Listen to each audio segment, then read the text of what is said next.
আসসালামু আলাইকুম প্রিয় শিক্ষার্থী, আজকের এই পর্বে আমরা বাংলাদেশ ও বিশ্ব পরিচয় সপ্তম অধ্যায়ে টাইপ 1 এর কোশ্চেনে আলোচনা করব। তো আমাদের টাইপ 1 এর বিষয় হচ্ছে কি নির্বাহী বিভাগের ক্ষমতা ও কার্যাবলী। তো দেখো এখন নির্বাহী বিভাগের ক্ষমতা ও কার্যাবলী থেকে আমাদের কি কি কোশ্চেন আসতে পারে আমি একটু দেখি। তো দেখো আমাদের 1 নম্বর কোশ্চেনটা কি বলতেছে যে অ্যাটর্নি জেনারেল নিয়োগ দান করেন কে। বলতেছে যে অ্যাটর্নি জেনারেল নিয়োগ দান করেন কে, বিচারপতি, প্রধানমন্ত্রী, আইনমন্ত্রী নাকি রাষ্ট্রপতি।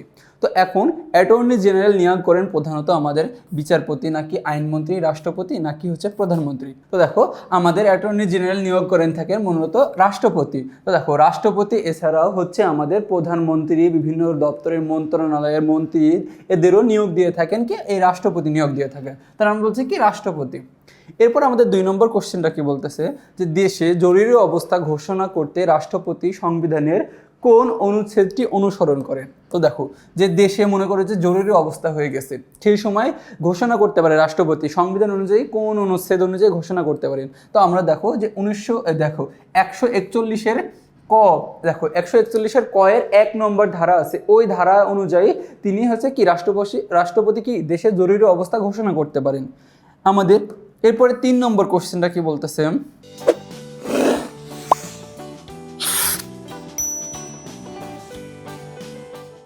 3 নম্বরটা বলতেছে যে কোনটি রাষ্ট্রপতির শাসন সংক্রান্ত ক্ষমতা, কি যে কোনটি রাষ্ট্রপতির শাসন সংক্রান্ত ক্ষমতা। বলতেছে প্রধানমন্ত্রী নিয়োগ, জরুরি অবস্থা জারি নাকি হচ্ছে প্রধান বিচারপতি নিয়োগ নাকি হচ্ছে সংসদ অধিবেশনের সূচনা। আমরা বলতেছি যে রাষ্ট্রপতি শাসন সংক্রান্ত ক্ষমতা মূলত হচ্ছে প্রধানমন্ত্রী নিয়োগ করা, কি প্রধানমন্ত্রী নিয়োগ করা হচ্ছে রাষ্ট্রপতির শাসন সংক্রান্ত ক্ষমতা। এরপর 4 নম্বর বলতেছে যে প্রধানমন্ত্রীর পরামর্শ কে সংসদ ভেঙে দিতে পারেন। আচ্ছা প্রধানমন্ত্রীর পরামর্শ, দেখো যে আমরা জানি যে প্রধানমন্ত্রী যদি পদত্যাগ করে সংসদ ভেঙে যায় তাহলে প্রধানমন্ত্রীর পরামর্শে কে সংসদ ভেঙে দিতে পারে, সংসদের হুইপও না, প্রধান বিচারপতিও না, তো এই দুইটা হচ্ছে না, স্পিকারও পারে না, পারে হচ্ছে কি রাষ্ট্রপতি।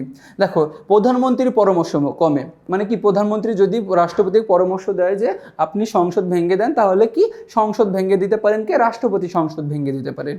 এরপরে আমাদের 5 নম্বর কোশ্চেন বলতেছে যে জাতির মুখপাত্র কে। আচ্ছা রাষ্ট্রপতি জাতির মুখপাত্র না, স্পিকারও না, প্রধান বিচারপতি না। আমরা জানি যে প্রধানমন্ত্রী হচ্ছে কি জাতির মুখপাত্র, কে জাতির মুখপাত্র হচ্ছে কি প্রধানমন্ত্রী। এরপরে দেখো যে পুরো বাংলাদেশকে রিপ্রেজেন্ট করে হচ্ছে কি এই প্রধানমন্ত্রী, ঠিক আছে। এরপর 6 নম্বর কোশ্চেনটা বলতেছে যে বাংলাদেশে কোন ব্যক্তি অধিক নির্বাহী ক্ষমতার অধিকারী। আচ্ছা কোন ব্যক্তি অধিক নির্বাহী ক্ষমতা। আচ্ছা নির্বাহী ক্ষমতা বলতে জিনিসটা কি বোঝাইতেছে, দেখো যে যার কাছে নির্বাহী ক্ষমতা আছে সে হচ্ছে নির্বাহী ক্ষমতার অধিকারী। এখন আমাদের রাষ্ট্রপতির কাছে কোনো ধরনের নির্বাহী ক্ষমতা নাই। আচ্ছা শাসন বিভাগ বা নির্বাহী বিভাগ, আচ্ছা দেখো যে এই শাসনের ক্ষমতা আছে একমাত্র হচ্ছে কি এই প্রধানমন্ত্রীর কাছে।